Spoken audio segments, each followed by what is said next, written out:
Dāmas un kungi, man ir bijis iespēja šajā auditorijā un no šīs tribīnes runāt vairākas reizes dažādās zinātniskās un tehnoloģiskās konferencēs. Bet ņemot vērā, ka šodien tiešām ir būtiska lieta, faktiski pirmo reizi es šeit arī runāšu, skatoties zināmā mērā uz uzrakstītu tekstu.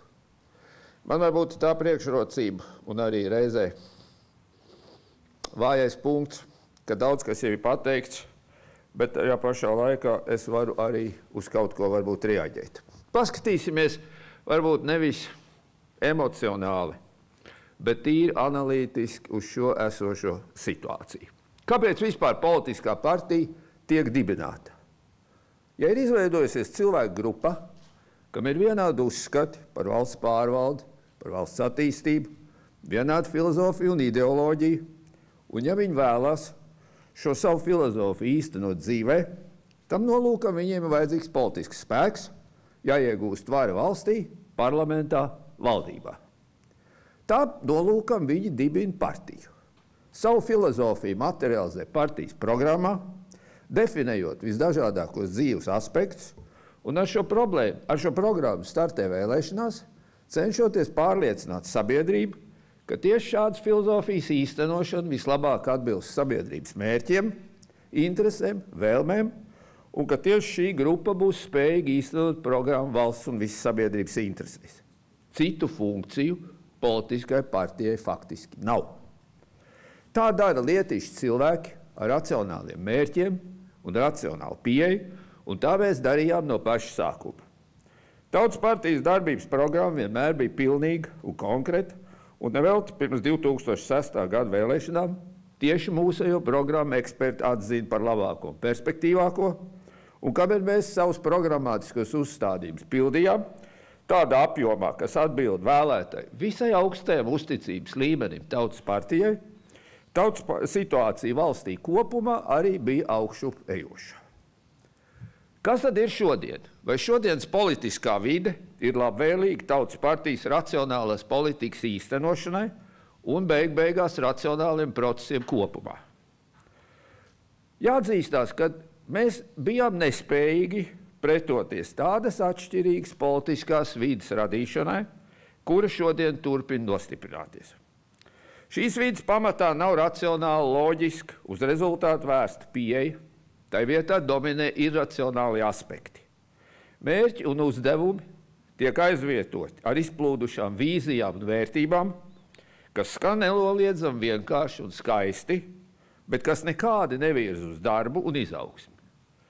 Kompetences vietā ir populisms un spēle uz cilvēku elementāriem instinktiem un tieksmēm.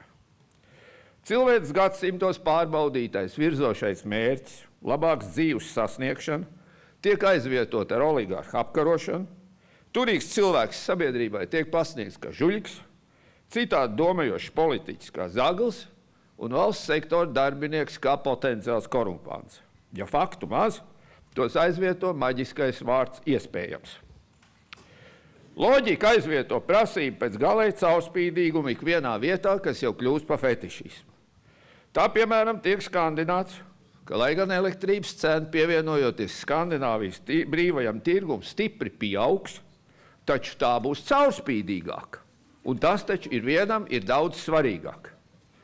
Un, ja kāds ir svārstīgs, tad tam pievieno saukli par pašreizējo sēdēšanu uz Krievijas enerģijas adatas, nu tad šaubu vairs nevienam nedrīkst būt. Nav vairāk nekas nosodams nepildīts solījums, vienalga vai tie ir uz papīra uzlikt vai mutiski, cik ilgi jau dzirdam runas par valsts pārvaldes optimizāciju, bet nekas reāls taču nav noticis. Šajā nedēļā premjers no jauna sola 2012. gadā nodokļus necelt. Vai mēs ticam? Bēdīgākais ir tas, ka pagājušā gada rudens vēlēšana rezultāti rāda, ka šāda pieeja kopumā ir populāra, ka šāda politika šodien sabiedrība pat apmierina, neskatoties uz zemo uzticības līmeni politiskām partijām un valdībai. Vai šādā situācijā tautas partijai pašlaik ir iespēja īstenot partijas pamatfunkciju, iespēja turpināt iesākto ceļu un realizēt savu programmu? Šāda politiskā vide un attieksme sabiedrībā, protams, nebūs mūžīga. bet tā nemainīsies arī dažu mēnešu laikā, jo tiek intensīvi uzturēta. Mainās galvenās darbojošās personas, taču ideoloģija, ja tur tāda ir, un darbības nemainās. Ir pilnīgi skaidrs, ka mums šobrīd nav kapacitātes situāciju strauji mainīt. Atcerēsimies 2010. pagājušā gada pieredzi, mēs arī veidojam apvienību, un pilnīgi lietīšas programmas vietā mēģinājām uz vēlēšanām iet pārsvarā ar populistiskiem reklāmas saukļiem. Izrādījās, ka mēs kā racionāli rīcības cilvēki šādā spēlē esam visai neprasmīgi. Arī Zīgeris taktikas atkārtošana modernizētā versijā nebūs atbilstoši mūsu spējām un principiem. Tātad reālu variantu, diemžēl, šodien nav. Ko tad darīt šajā situācijā? Vai Tautas partijai ir mērķiecīgi pastāvēt bez reālām iespējām pildīt savu funkciju, toties dodot lielisku iespēju citiem savu politiku turpināt balstīt uz mūsu noriešanu, ar to aizvietojot savu racionālo ideju trūkumu? Vai tad mums trūkst piemēru, ka visur ir vainīga Tautas partija? Vadošs komentātors nu pat atļāvās pierakstīt finanšu ministrijai vainu Zviedru banku nesavaldīšanā, jo lūk, Tautas partijas ministri tur ir bijuši. Jājautā, kāpēc tad mums ir Fuktuks, kāpēc mums ir Latvijas banka un kas tad ir viņa pienākums? Vai mēs gribam iepriecināt savus politiskos pretiniekus ar Tautas partijas iespējamo dalīšanos un iekšējām domstarpībām, kas, godīgi runājot, būs neizbēgami mērķis īsā laikā nesasniedzot? Tas nu arī nebūtu prāta darbs. Šodien ir būtiski pierādīt mūsu spēju īstenot kopēju procesu ikvienā situācijā. Kā zināms, daloties sekmīgi izdzīvo un vairojas tikai viens šūnu amēbas.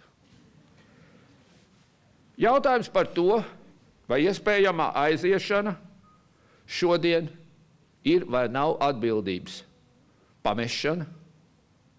Es gribu teikt, ka nē. Ir jāsaprot, kurā brīdī ir jāpārstrukturējas un kurā brīdī ir jāpārkārtojas. Galvenais nav vinnēt kauju, galvenais ir vinnēt karu. Ja Kutūzovs 12. gadā būtu aizstāvējis Maskavu, tad nav zināms, kur būtu Napoleons beidzis karu un kas būtu noticis ar Krieviju. Viņam tāpat daudz ko pārmeta. Runājot par Dāvida zvaigzni, es neesmu pārliecināts, ka pareizākais ir stingrā ierindā doties uz krematoriju. Man liekas, ka vinnētai katrā ziņā ir tie, kas pārlec pāri dzeloņdrāžu žogam un pēc brīža cīņu atsāk no gala. Tieši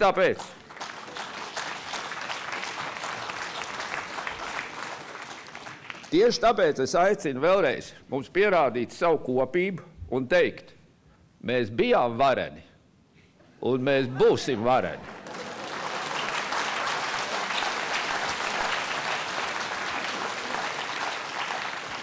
Bet tam ir nepieciešams laiks un nepieciešams reformas.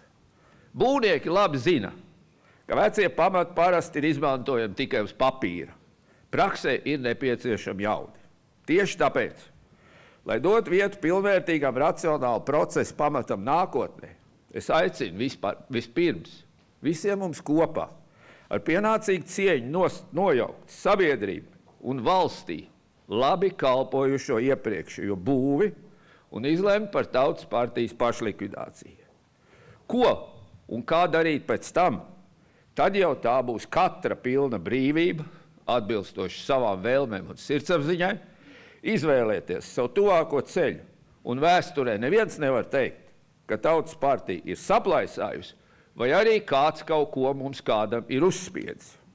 Es ticu joprojām mūsu visu veselam saprātam un racionālai domāšanai. Paldies!